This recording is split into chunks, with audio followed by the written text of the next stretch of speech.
Nicole.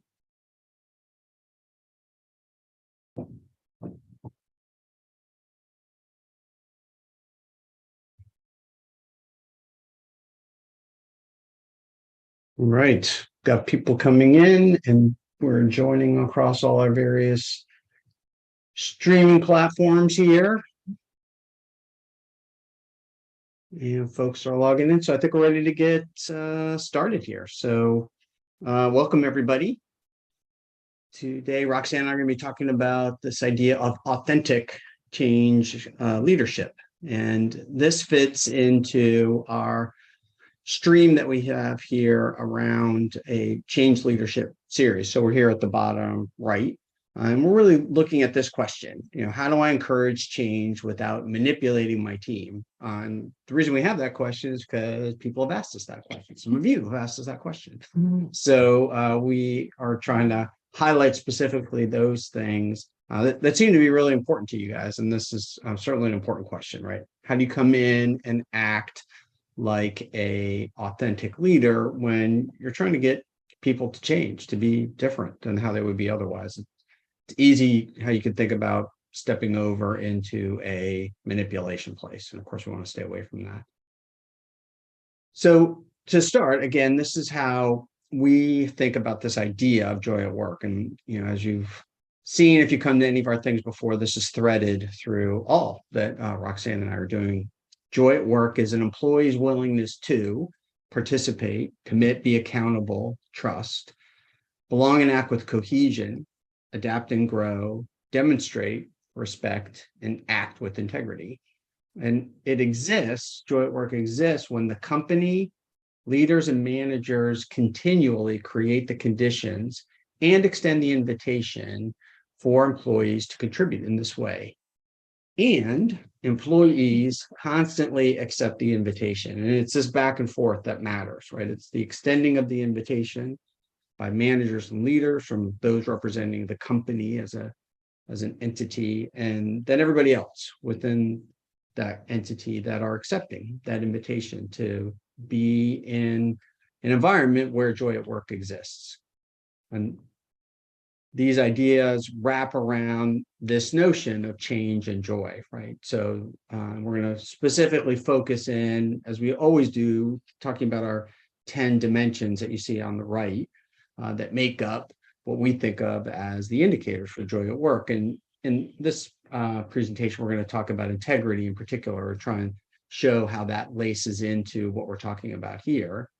But the idea of change and joy is that change done well, how it is done, is going to have an impact on the culture. And if it's done very well, then you get a positive impact on the culture, an increase in joy at work, which comes back around so that the next change that you have has a much better chance of going well because of that. And the opposite, unfortunately, is also true. Yeah, and we say this because people can forget that there is this possibility for having a positive outcome for change, especially on something that might be as mundane as a system implementation, right? Maybe you just want to get it out there as quickly as possible, or with the least impact to productivity, or with the least pain possible. That's a normal way of reacting to the idea of implementing change. But there is this possibility, and this is the seed we plant, that you can actually increase those dimensions on the right-hand side in the process of doing something even as mundane as a system implementation, because surely there are improvements that you can make culturally.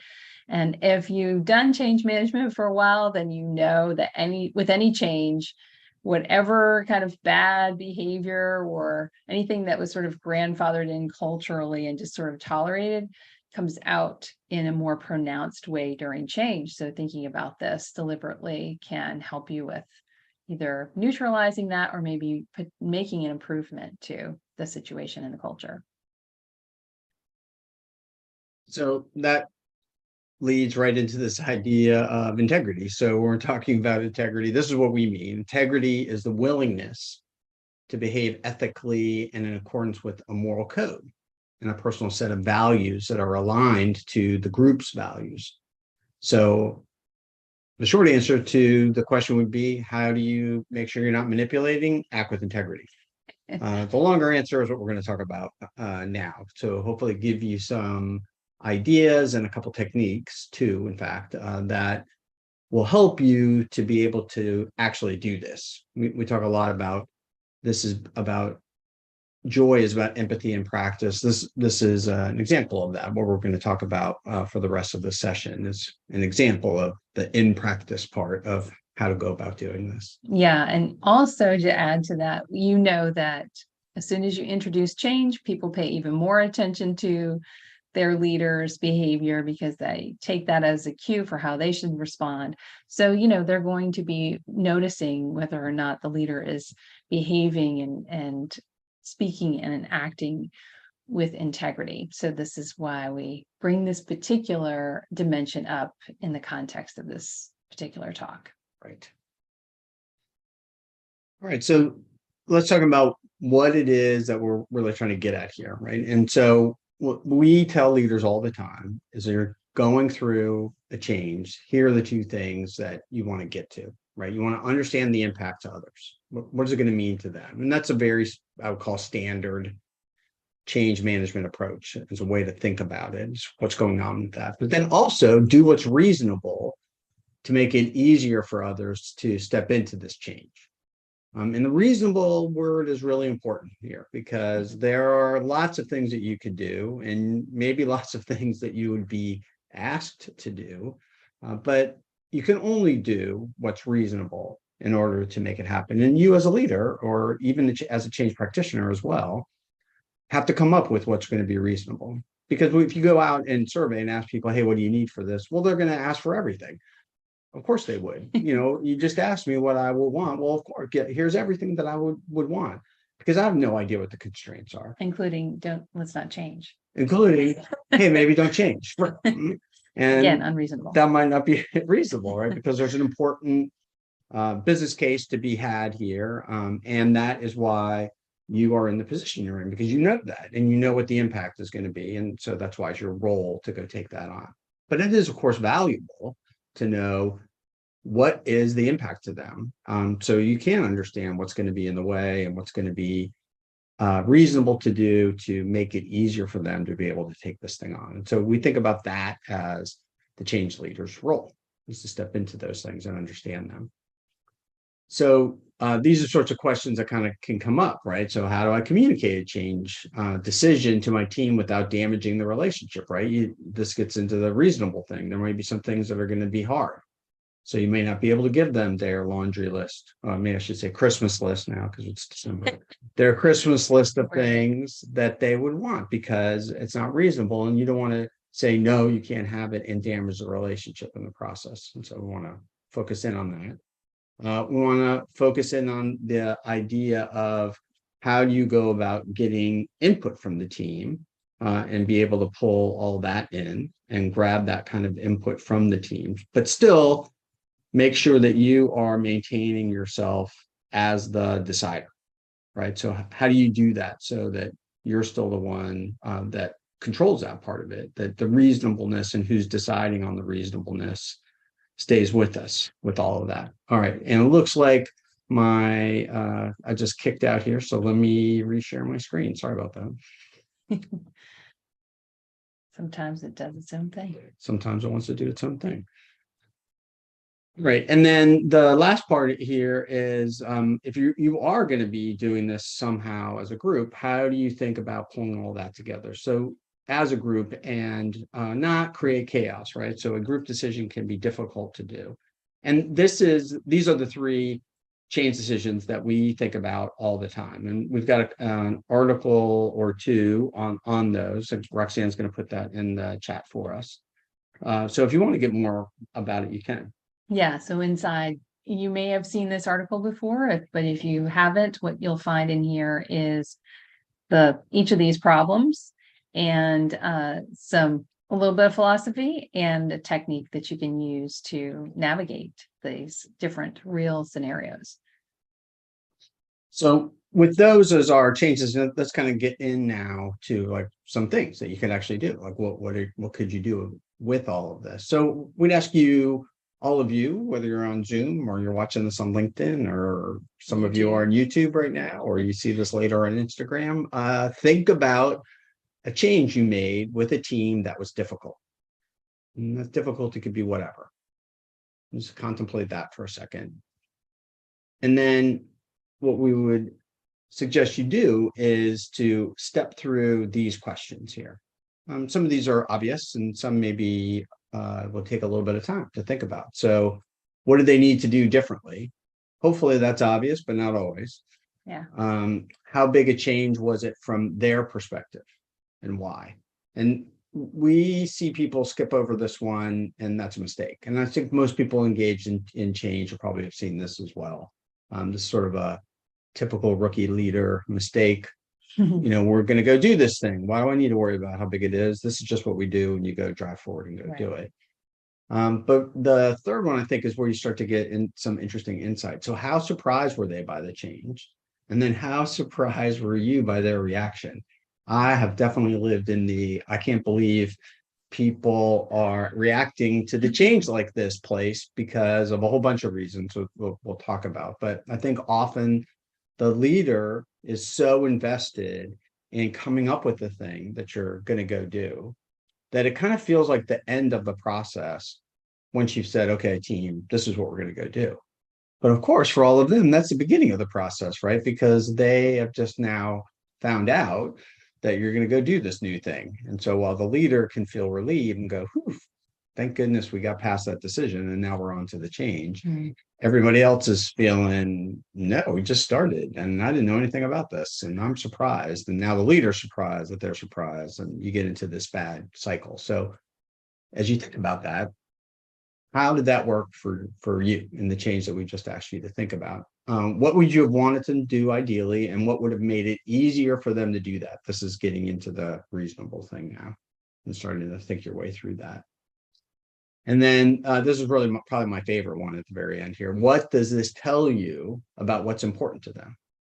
This is a window into a way to think about, or understand rather, how they think about what is going on with the change, because it starts to tell you what they value, what is really important to them as they start to think about the change. And this insight is really where you start to get to what are the things that could be in the way. Because if you can understand what they care about, what they value, then you can start taking action to protect that for them while still shepherding the change along.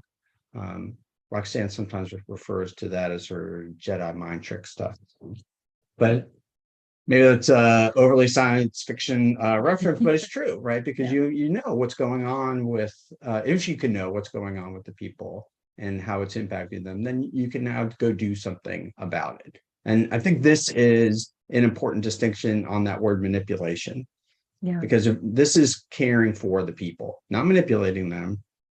You're looking to try and care for them because you understand what it is that's important to them. And you're, as a leader or a change practitioner, you're trying to protect that so that they are able to take on this thing. And that feels a much different place to be than how do I Jedi mind trick them into going to do the thing? Instead, how do I use my Jedi skills to protect the thing that they care about and still move the change forward? Yeah. And this again goes into ethics and integrity and authenticity. All that stuff is super important.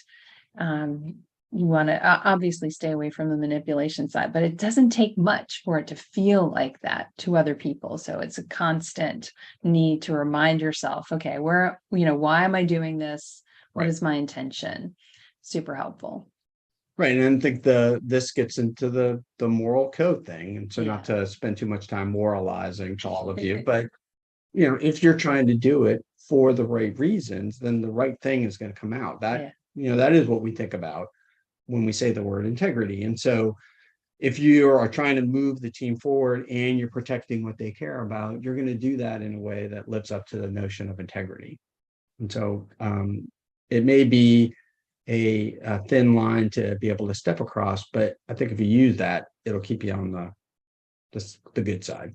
And this rolls right naturally into these change and joy philosophies that we talk about all the time. These are really guides for us leading change intentionally is simply a gesture of respect is a huge one for us. And we think about that in terms of everybody in the situation needs to be treated with respect.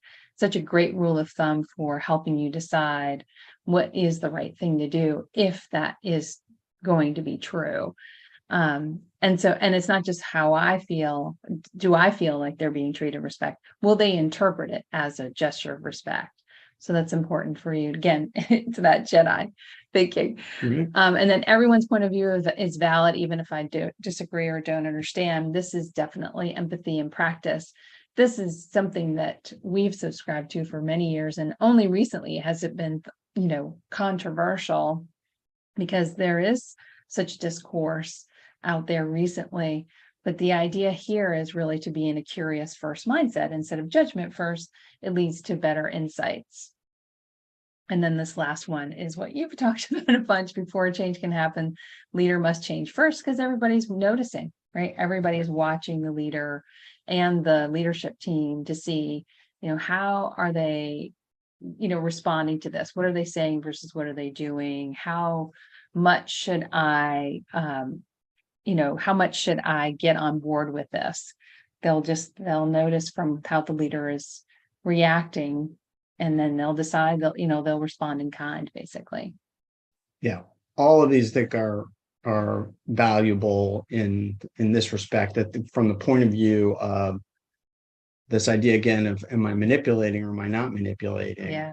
If you're a leader and you're changing and you're out front showing that, and that may not be the direct change for the thing that's happening, but probably something that's related to it, right? So if I'm the leader of a call center and we're implementing a new call center IT system, yeah, I'm probably not the person that's in front of the screen using the new system, but there are probably things that I should be doing that I need to change in order for the rest of my team to be able to go do that. And skipping that is a big mistake. Again, a rookie leader mistake that we see people do. And so this is one of the reasons we're trying to highlight it, because it is so important. It can be hard to remember. And it can be hard to remember. Hard to execute too. Right. Or even in like taking my example, to take time to think about what that is. Right. Right. We're putting in a new IT system for the call center agents. So of course, call center agents are going to go do things differently. Yes. And so are you, boss, because there's got to be something in there that's important for you to do as well. So negative reaction is not unusual. Like if you've been through change, you probably know that, right? So that's not a big giant insight, but at least wanted to give you some of these here to think about why that might be true, and especially when you're trying to get your mind somewhat in the heads of the people that are impacted by the change. What's happened previously? If you've had a change that's been bad in the past, then of course they're going to have a negative reaction when you say, here comes the next change. That's exactly the negative cycle that we were talking about with change and joy at work, right? Changes have been bad, joy at work is diminished. You're not going to be super excited about the next change. Sometimes changes are set up and then they just don't happen. Mm. So depending on what your track record is with that, you could have a lot of people going, yeah, sure. And so they're not going to engage because they've seen things not happen, or it's gone the other way. It definitely happened. Big giant promises not delivered. And so when you fall short of those expectations, people are not going to have the energy around the change. So when you see some of these in here, where we start to look at how are people feeling like they're heard or not heard. So people feel like the impact to them is not understood. They don't know how to tell you that. Don't know how to tell anybody that. And so they don't feel empowered to really take this on. They may just flat out be annoyed that this thing is now in their way, because their whole job is about trying to get better and optimize. And they probably have worked their thing out to be actually pretty good. And now you're asking them to go back a step or two or a lot, depending on how big the change is, and figure all that out. And that can make them feel like beginners instead of feeling like the accomplished professionals that they are and how they want to see themselves. Yeah. All of that can drive some negative reactions to change. Yeah. And I've been reading a book. I'm almost done. It's called, you may know this, Neuroscience of Organizational Change. It's by Hilary Scarlett. Highly recommend. One of the things she talks about very basically is when change is introduced, the brain can go into a threatened state, right? There's some sort of error is how the brain interprets it. So it's a natural reaction. She also talks about this issue, this notion of novelty, that we like novelty, but then there's a tipping point where it goes into a threat state. So it's something for us to be aware of, leaders to be aware of, how can they walk that fine line to make sure that they're caring for that potential situation, and maybe even thinking about it as, okay, how can this be more positioned as novelty or introduced in more of an incremental way so it can be more of a novelty experience. So anyway, great book, highly recommend. It's another way of thinking about what we have here. And so this is what you do about it, which is what you covered, right? Understand the impact and do what's reasonable. And so this can apply to you as well, right? So it can apply to, understand the impact to me when I'm experiencing change, and what would make it easier for me to change. That could be anything, could be certainly work related, but it also could be personal. These are some other questions that we answer in that blog post that I put a link in the chat about. Same thing. How do I implement a decision I wasn't part of making, maybe don't even like? So change you dislike, leading change you dislike is a big thing that you will eventually do in your career if you have a team. And so there's a technique in there of how to approach that. And as well as these others, how do I know if I'm resisting or change, or is something else in the way? And how can I see the possibility for increasing my joy with every change, which we believe is possible. It's really a matter of considering that. Let me just consider that and see what's there. Maybe nothing will come, but we think it's valuable for you to at least go through the exercise and see what's possible. Right. So this idea here now, starting to take it in, you can see those questions kind of getting you there. Think about a change that you struggled with, something more personal, right? That was just you. We asked you before about your team, now thinking about for yourself. Get that in your head. And then start to take on these kinds of questions. And you see they're similar, right? So what did you need to do differently? How big of a change was it from your perspective, and why? How surprised were you? Maybe how surprised were you by your reaction to that? What did you have to go do when others around you have to do, ideally, and what would have made that easier for you to be able to go do it? And what does that tell you now about yourself, about what's important to you? Get that same kind of an insight. And going through this as an exercise for yourself can be useful too, especially as a leader, right? Because you can have that reaction, and yes, it's important for the leader to change, but we want the leader to change in a positive way that's useful for the team. And so having a negative reaction that blows all over the place is going to be bad for the team. So getting in your own head first to understand what this change means for you and what kinds of reactions are you having and what you need to do to take care of it is going to be important to be able to lead well as you're taking on a change that impacts others. Yeah, and that last question, what does it tell you about what's important to you? That could be something useful for you to know about yourself, because then you can share that with others. Here, when change is happening, this is the kind of thing that makes me feel more comfortable. Or you can find ways to take care of the need yourself. So this set of questions, and you see we've cast it in two different ways, one for your group and then one more for you, would be the takeaway that we would ask you to grab from this thing, like use these questions to help you through. Yeah. It's relatively light stuff, just 5 questions, but potentially deep in terms of what you could come out with, what you could mine as you start to think your way through all of that. And having that in your head before you step into a change as either a leader or a change practitioner, that's going to help you tremendously in remaining authentic as you go and lead through the change. It's going to help you with your integrity, that important dimension that's part of joy at work. So a little bit more help around that is this guide that Roxanne and I put together, the guide to the what if scenarios of change. And the questions that we keep highlighting are answered in here. And like all of the do-it-yourself guides that we put together, we're asking for $2, but we're going to donate that.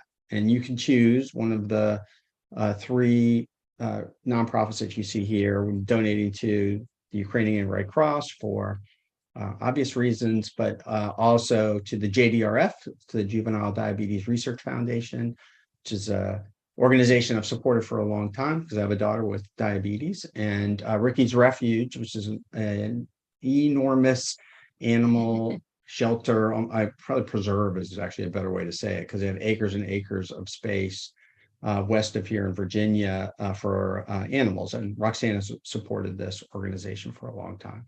So that's where your $2 is going to go. So one of those three places, and you can check the box and tell us which one you want to send it to. But this guide will walk you through some answers to these very common questions, some of the ones that we've highlighted here at the beginning of this session, and give you some things to think about, our point of view on some answers for those, Yeah. and how to tackle them. And it's 27 different scenarios. I think of them as the risks that practitioners face all the time. So that's what's in this guide. So just coming back then to as kind of a capper as we start to close here, is to think then about these three philosophies, right? So leading change intentionally is simply a gesture of respect. Everyone's point of view is valid, even if I disagree or don't understand it. I did not grab onto that one initially, but Roxanne helped me to understand more about how important that was. And then before change can happen, the leader must change first, which I definitely stepped into and banged my head against multiple times, and learn that lesson and hope to be able to transfer to all of you and others, and through you to others as well, because it is so important. And we just see that the opposite of that happening too often. It's just not always obvious to leaders that that is true, and that's what they need to go do. So anything we can do to help leaders is going to have a tremendous impact on what's going on with the rest of the team.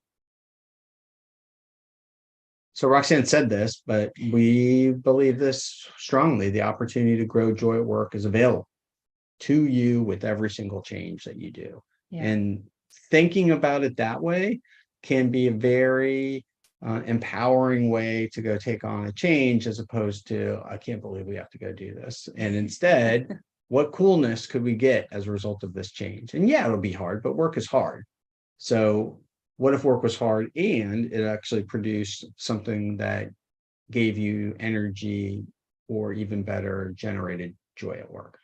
Yeah, we were just talking to someone before this about their move. They're moving from one building to another building. It's a better building. It's a more modern building. It's not going to be a commute impact for people. It's just basically down the street. But so people are happy generally. But when you move, there's you can find some things just end up being bad. Like, I can't believe I'm this far away from so-and-so, or this process isn't set up right. And who knows, even with a happy move, you can end up unhappy because of something you hadn't thought of. And so we were talking about, well, hey, with a change, when you're changing something, you can fix things or improve things that you haven't been able to. So that's kind of more of a joy at work state. So thinking about those possibilities and those positive potential aspects of this move, it's right there. It's right there for the taking. So anyway, just planting that seed with you to think about it, even in the most mundane or obviously happy situations. There is utility in looking through this lens to see what is possible for this particular change. So here's your takeaways. What do? Try and understand the impact. Yep. And then do what is reasonable to make it easier for yourself, for others, to be able to go take this on. We're going to distill change management down into two sentences. Those would be our two bullets.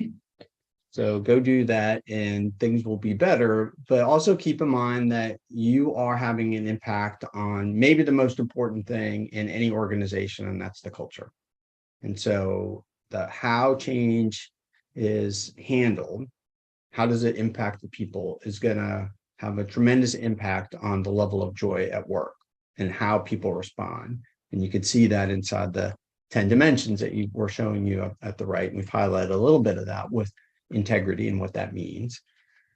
And so last thing, driving this all can come from this notion of an intention, right? And being able to set your intention as a change professional can clarify, what do you want to get out from the change, and then make your best decisions based on that intention. And so we have this mini course put together for that takes you through several lessons to help you be able to put together that intention, and then think about how do you go about sharing that intention as well. And this is something that we've really started to latch onto much more at the beginning of any of these changes, and especially with the consulting work we do, helping leaders and change professionals declare what their intention is and be able to use that as a way to kick off what they want from the change. So that is it for today. So thank you. Thank you all for joining us and spending a little bit of time and thinking about authentic change leadership. Hopefully we gave you a couple of useful things to do and a couple of useful things to think about. The next session that we're going to be doing is going to be a little bit different, right? So we'll be doing a workshop style. You want to talk about that? Yeah, so this will be an interactive session focused specifically on joy at work and what it means to you. So that's why it's interactive. We're doing this by invitation only to keep it small, so that it is really a useful, like, end of year kind of experience for people. But if you're interested, just send us an email and then we'll respond back. We really want to make sure that whoever's invited, whoever's there, that we feel comfortable putting people in breakout rooms and everybody feels good about it. So if you're interested in it, let us know. And that's what we'll be doing on the 20th of December. Right. And there's our joy@thechangedecision.com email. So if you don't have mine or Roxanne's email, you can send it to that one and we'll be able to see it. We would love to have you there, but as Roxanne said, we're not just going to open it up. We're going to do this as an invite, because we're really going to work hard on curating the experience for the folks that are there. Right. And if you can't make it, but you're interested in other things that we're doing, these are the ways to connect with us, our website, or some of the things that we're writing. And we would love to have you check any of those out, and very much would appreciate any thoughts or feedback you have on anything that you see that we've put out there, because that does drive us to the next topic and the next topic. One we just talked about today is one that's come from someone that's seen some of the other things that we've done. And with that, I think we're going to say thanks. Thank you to all of you on Zoom and LinkedIn and YouTube and Instagram that are watching all this stuff. Thanks for spending some time with us, and we hope to see everyone again. So take care, and if we don't see you, happy holidays, everyone. Bye.